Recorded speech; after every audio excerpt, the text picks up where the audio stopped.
milioika eta milioika planeta daude unibertso honetan, baina, bueno, oraingoz dakigunez behintzat, bizia duen bakarra gurea da, lurra.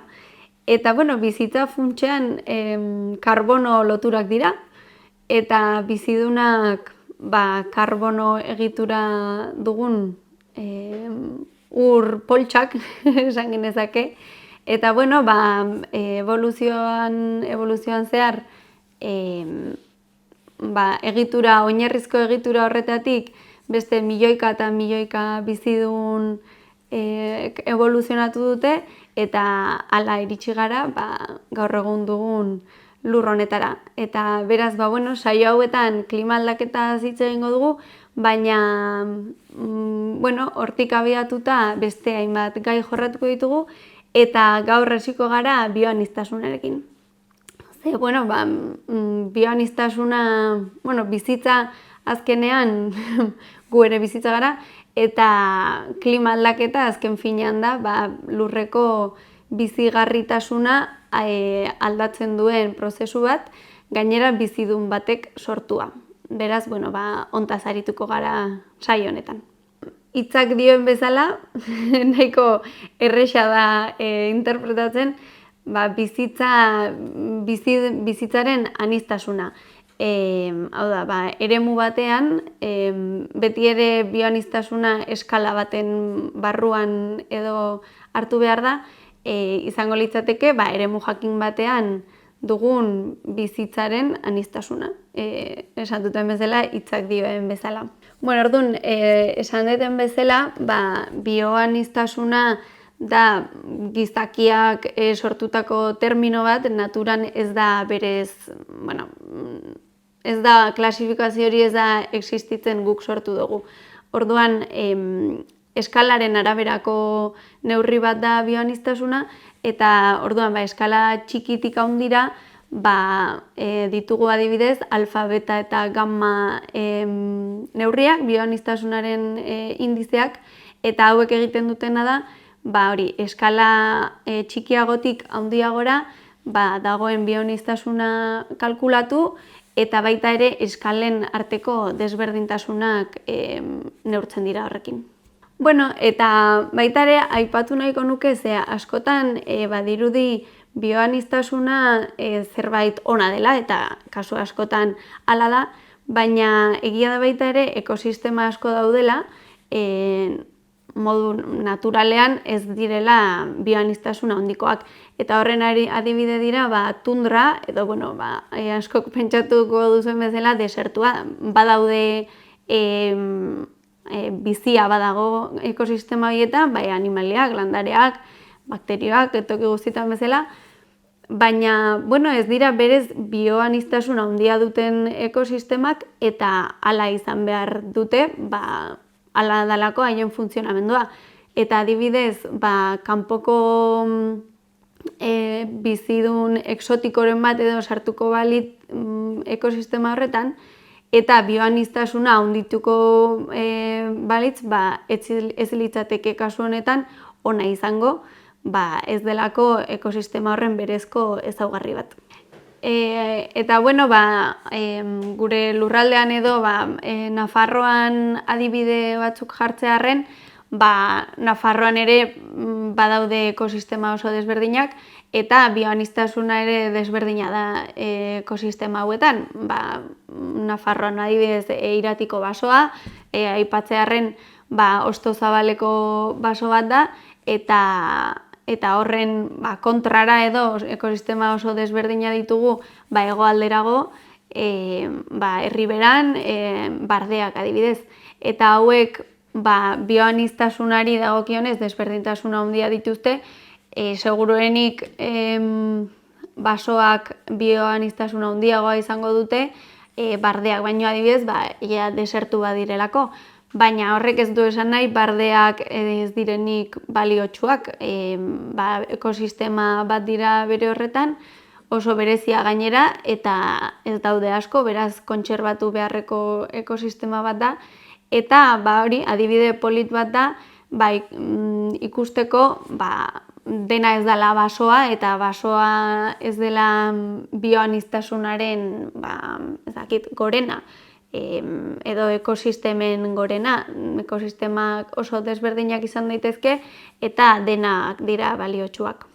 Eta, ekosistema aipatu dudala, ekosistemak baita ere hitzak dioen bezala, dira sistema biziak, bizidun eremu jakin batean dauden bizidunen beraiek eta haien arteko elkarrekintzek sortzen duten sistema bat, eta baita ere eremuak berak. Hartu behar da kontuan eremua, ekosistema bera dagoen eremu hori, bertan dauden bizidunak, eta ez bakarrik animaliak eta landareak, onddoak eta dauden mikroorganismo guztiak, denek dutelako haien lekutxoa, eta hori izango litzateke sistema osoa, bai zea fisikoa, baliabide fisikoak, eta bizidunak eta haien arteko elkarrekintzak.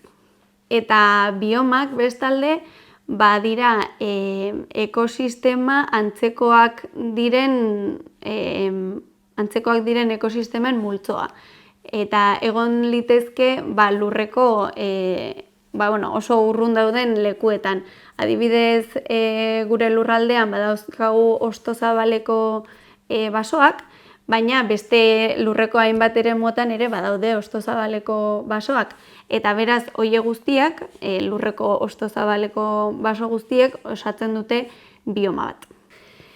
Eta, bioaniztasunak esan dugun bezala, bizitzaren anistasunaz hitz egiten du, baina hor beste kontu bat da bizidun bakoitzaren kopurua.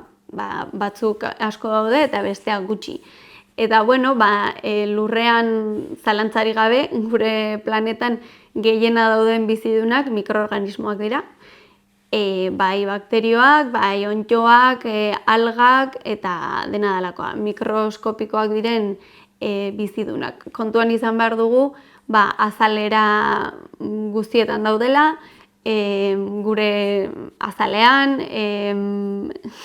uretan, mendian, lurrazpian, alde guztietan daude mikroorganismoak, eta horiek dira ugarienak zalantzarik gabe. Baina, itzultzen bali magara gure eskalara, guk ikusi ditzazkegun bizidunak, duela gutxi irakurri nuen eta oso interesgarri iruditu zitzaidan, beti esaten da lurra kanpotik ikusita edo estralurtar batek edo ikusiko balu lurra, lehenengo gauza itsasoa ikusiko lukela edo ura. Baina egia da baita ere, lur lehorrean gehiena ikusten direnak landareak direla.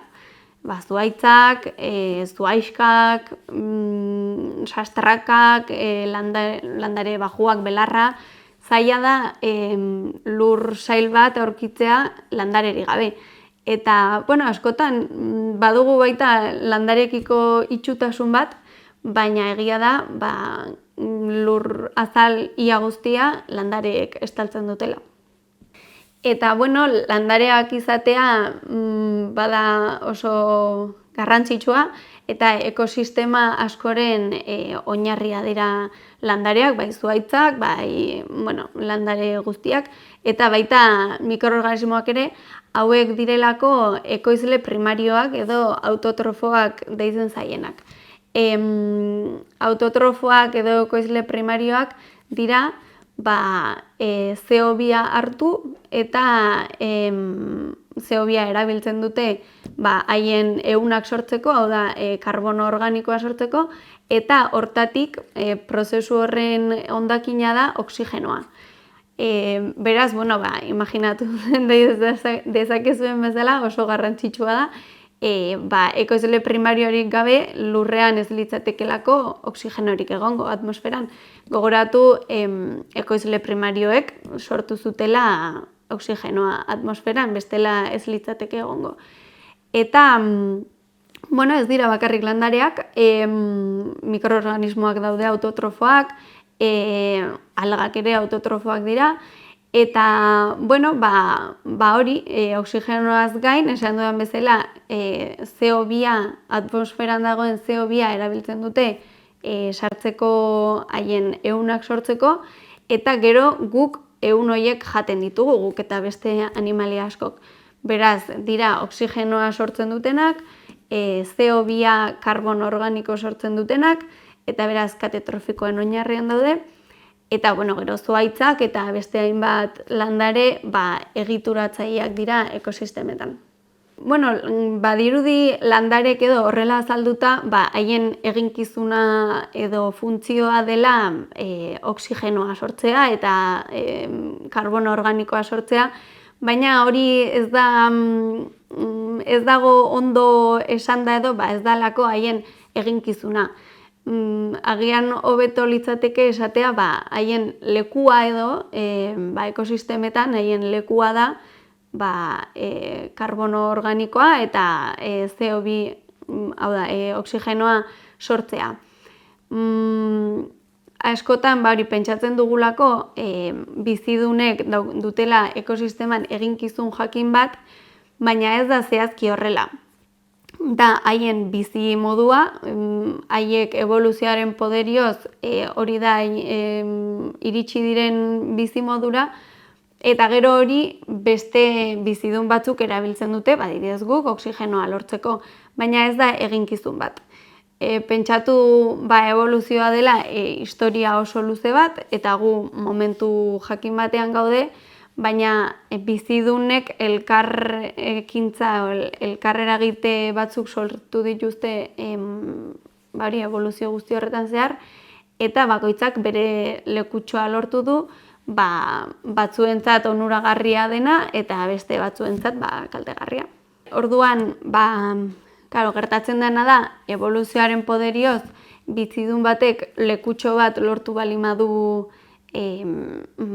ekosistema jakin batean, desagertzen denean lekutxo hori utzi gelditzen dela. Eta beraz, bizidun horrek egiten zuena, jada ez duela inork egiten.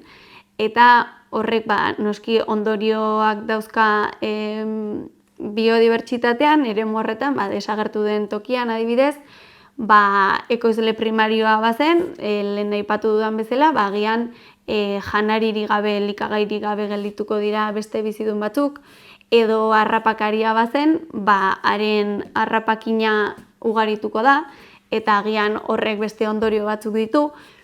Badaude ondorio batzuk erraz ikusten edo ondorio estatu daitezkenak, nik aipatu ditudanak bezala, baina askotan gertatzen da, bizidun bat desagertzen denean, espero ez genuen ondorio bat dugula. Eta askotan gertatzen da baita ere, seguruenik ez garela konturatzen bizidun bat ekosistema jakin batetik desagertu dela, eta luzetara konturatzen gara, ze gertatu den, espero ez genuen ondorio bat izan duelako. Beraz, zaila da jakitea, baina garrantzitsua da baita kontutan izatea bizidun bakoitzak bere lekua duela, eta beste bizidunek lekutxo hori baita aprobetxatzen dutela. Eta, bizidun ugarienez hitz egin dugu, gizakia ez da bizidun ugariena lurrean, baina egia da gure ingurunea asko eraldatzen dugula, baliabide asko ustiatzen ditugulako, eraikuntzak egiten ditugulako, beraz gure ingurunea asko eraldatzen da, eta honek noski ondorioak ditu beste bizidunetan, askotan gure ekintzek bizidun batzuk ugaritzen dituzte, beste bizidun batzuk desagerrarazten ditugu, ikusi dugun bezala eta gaur hitz egingo dugun bezala klima aldatzeko gai ere izan gara, beraz ondorio asko eragiten ditugu ingurunean, ez ugariena garelako, baina okupatzen dugu gure lekua. Eta klima aldaketa aipatu dudala, klima azken finean bizidun guztientzat garrantzitsua den eragile fisiko bat da, horrek baldintzatzen dituelako meteorologia, euriak, lehorteak, haizea, itsasoko zikloak, edozer gauza, klimak eragina du beste hainbat eragile fisikotan. Eta beraz, klima aldaketak ikusi dugu eraldatzen ari dela beste bizidun batzuen bizi zikloak, adibidez, landare batzuk lehenago edo beranduago ozitzen dira, adibidez, edo loratzen dira. Hazkunde tasak ere aldatu dira animalia batzutan, txikiagoak dira orain animalia batzuk, klima aldaketagatik, eta, eraginak dira oso handiak, migrazioak baita aldatzen ari dira, animalia batzuenak, asko, eragin asko. Azken finean, klima ere ziklikoa edo izan daiteke modu batean, naturan gauza asko ziklikoak dira, eta klima aldaketaren eragile handienetako bat izan da gure ekonomia edo giza jarduerak antolatu ditugun modua, eta hor desberdintasun handiena da klima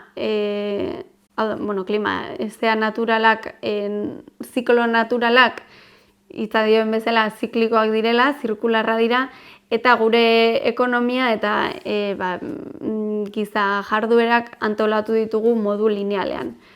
Eta, hori, naturak evoluzioan ikasi du edo, modu batera esateko, zikloak edo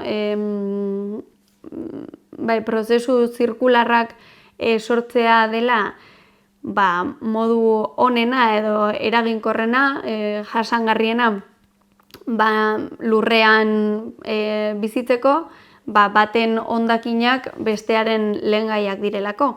Baina, guk ez dugu horrela antolatu, modu linealean antolatu dugu, eta ikusten ari gara arazoak ditugula eta izango ditugula modu honekin. Eta esan bezala, klima aldaketa bioaniztasunean eragin handia izaten ari da, eta, zorionez ohartzen ari gara horretaz ere, eta zorionez baita ere, lurreko eremu askotan ari gara saiatzen, bioaniztasuna edo leheneratzen edo babesten. Eta hor ekintza asko egin daitezke eta egiten ari dira, adibidez leheneratzeak, desagertzeko arriskuan zeuden bizidunak birsartzea, populazioak handitzeko, eremu babestuak sortzea, bertako bizia babesteko eta giza jardueretatik aldentzeko moduren batera, kutsadura murriztea, espezie inbaditzaileak kentzea, hor lan handia egiten ari gara eta oso ondo ari gara, egia da, jarraitu behar dugula hortan, baina modu asko daude biodibertsitatea babesteko eta leheneratzeko, eta horretan jarraitu behar dugu. Eta besteaz ari garela, garrantzitsua da baita arazo honetaz, edo bioaniztasunak eta klima aldaketak, bi hauen erlazioaz jendea, gizartea sentsibilizatzea, ze azken finean gure ekintzak dira askotan ondorioak ekartzen dituztenak, bai onak bai txarrak, eta baita ere garrantzitsua da jendea kontserbazioko ekintzen alde egotea, ze askotan beste interes batzuk egon daitezke erdian, bai gureak, bai hainbat interes, eta beti da ona sentsibilizatuta egotea eta kontuan izatea bioaniztasunaren garrantziaz, hori babesteko grina eta nahia izateko. Hori bat. Eta bestea zein korredore ekologikona. Vale. Vale, eta hori izan kontserbazio... Vale. Aztenez? Vale. Eta, bueno, kontserbazioarako beste erabiltzen den beste estrategia bat edo dira fragmentatuta edo zatikatuta dauden ekosistemak batzea. Delako modu bat, badugu baso bat, dena delako ekosistema erditik banatuta, errepide bategatik edo hiri bategatik adibidez, justu hirianen erditik ezin dugu korredore bat egin, baina adibidez errepide bat izan da, bi ekosistema horiek lortzen baldin badugu, azkenean eremua edo handitzen zaie, bai bati, bai besteari. Ze azkenean fragmentazioa ere,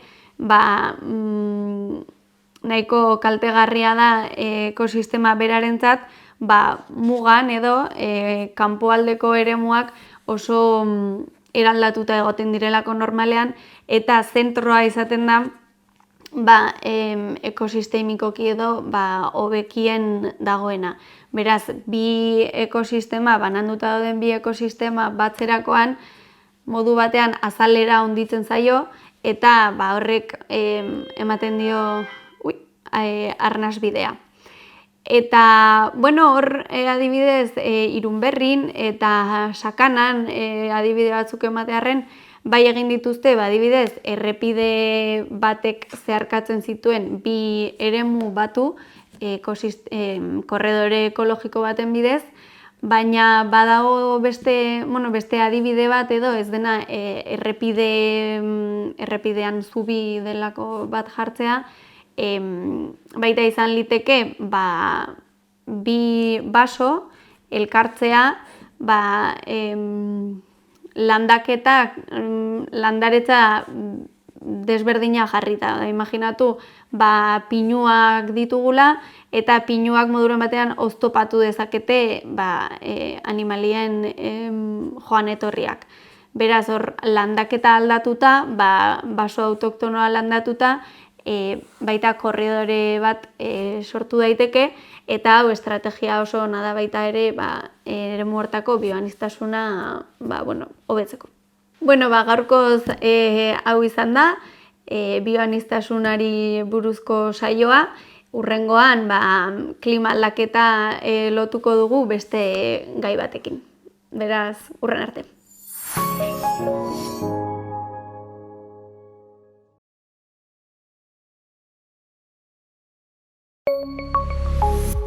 Gobierno de Navarra. Nafarroako gobernua.